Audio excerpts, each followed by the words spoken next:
Herkese salam. Bugün biz hər yerdə eşitdiyimiz, amma çox az adamın tam dərk etdiyi o nəhəng mövzuya, süni intellektə başvururuq.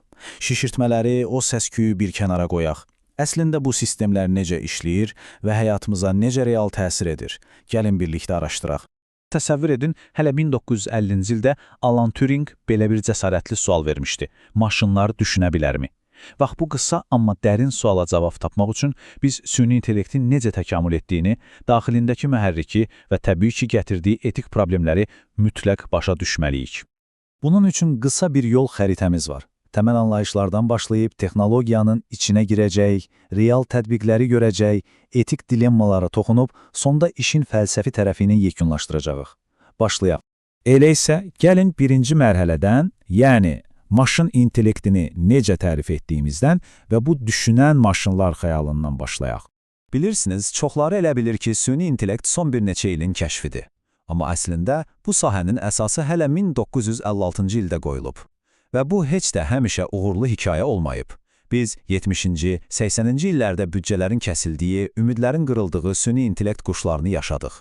Ta ki 2012-ci ildə o məşhur dərin öyrənmə bumu baş verənə qədər. Məhz ondan sonra hər şey sürətləndi. Və burada çox vacib bir məqam var. Bugün əlimizdə olanla əslində çatmaq istədiyimiz məqsəd arasında nəhəng bir uçurum var. Hazırda istifadə etdiyimiz hər şey məhdud süni intellekt adlanır. Yəni, sadəcə şahmat oynayır və ya üz tanıyır. Amma OpenAI, Google kimi nəhənglərin əsl arzunda olduğu şey süni ümumi intellektdir. Söhbət insan səviyyəsində istənilən tapşırığın öhdəsindən gələ bilən, necə deyərlər, hər işin ustası olan bir zəkadan gedir. Keçək ikinci mərhələyə. Yaxşı, bəs bu süni intellekt əslində necə işləyir? O sehrin arxasındakı mühərrik nədir? Gəlin bu qara qutunu açaq. Baxın, bütün bu inqilabın mərkəzində dərin öyrənmə adlanan bir konsepsiya dayanır. Çox qəliz səslənə bilər, amma əslində xam məlumatları götürüb, onlardan addım-addım məna çıxaran çoxqatlı süni neyron şəbəkəsidir. Və bayaq dediyim o 2012-ci il bumuvara, o, heç də yeni bir nəzəriyyə falan deyildi. Sadəcə olaraq, birdən-birə əlimizdə inanılmaz böyük hesablama gücü və nəhəng məlumat bazaları yarandı, bu da köhnə texnikanın potensialını tamamilə partlatdı. Gəlin bunu tam mexaniki addımlara bölək. Birinci, giriş qatı hər hansı bir şəklin pikselləri kimi çox sayda xam məlumatı qəbul edir. Sonra bu məlumat ötürülür aradakı gizli qatlara. Məhz burada əsl emal gedir. Sistem xətləri, rəngləri və müxtəlif qatları fərqləndirməyə başlayır. Və ən sonda çıxış qatı bütün bunları cəmləyib bizə yekun nəticəni, yəni qərarı verir. Ayrı-ayrılıqda çox bəsit proseslərdir, amma birləşəndə möcüzə yaradır. Amma bir şeyi də yadda saxlayaq. Maşınlar hər zaman eyni cür öyrənmir. Nəzarətli öyrənmə dediyimiz bir metod var. Burada biz onlara əvvəlcədən düzgün cavabları veririk. Sanki əllərindən tutub öyrədirik. Bir də var nəzarətsiz öyrənmə. Bu artıq tamamilə başqa səviyyədir. Modelə sadəcə xam məlumatı veririk və deyirik ki, get özün nəsə tap. O isə heç bir kənar müdaxilə olmadan bizim heç görmədiyimiz gizli qanun uyğunluqları kəşf edir. İndi isə gəlin baxaq görək, üçüncü mərhələdə bizi nələr gözləyir? Bu mühərriki anladıq, bəs o real dünyada necə tətbiq olunur və həyatımızı necə dəyişir? Tətbiq sahələri sadəcə ağla sığmazdı. Səhiyyəyə baxın. AlphaFold 2 zulalların 3D strukturunu saniyələr içində hesablayaraq biologiya elmini az qala başdan yazdı. Oyun dünyasında AlphaGo sadəcə insanı məğlub etmədi. Ən mürəkkəb oyunlarda tamamilə yeni strategiyalar kəşf etdi. Hərbi sahədə isə avtonom sistemlər və sensorlar artıq döyüş meydanında bütöv əməliyyatları idarə edəcək səviyyəyə çatıb. Amma gəlin etiraf edək, hamımızın həyatına birbaşa təsir edən əsl səs-küy 2020-ci illərdə generativ, yəni yaradıcı süni intellektin çıxışı ilə başladı. Söhbət sadəcə məlumatı analiz edən deyil, yoxdan nəsə yaradan sistemlərdən gedir. ChatGPT kod yazır, mətin tərtib edir, Midjourney inanılmaz şəkillər çəkir, Sora və Veo kimi alətlər isə qısa bir mətindən reallıqdan seçilməyən videolar yaradır. Biz hərfi mənada yeni bir media dövrünün düz içindəyik. Bütün bu müsbət və heyran edici şeyləri danışdıq. Amma dördüncü bölməmizdə məsələnin biraz da qaranlıq tərəfinə, etik dilemmalara və risklərə baxmalıyıq. Çünki bu qədər güc təbii ki, fəsadsız ötüşmür. Gəlin sizə çox sadə bir rəqəm deyim. Etdiyiniz sadəcə bir dənə ChatGPT axtarışı standart bir Google axtarışından təxminən 10 dəfə çox elektrik enerjisi yeyir. Bəli, 10 dəfə. Təsəvvür edirsiniz bu qlobal miqyasda nə deməkdir?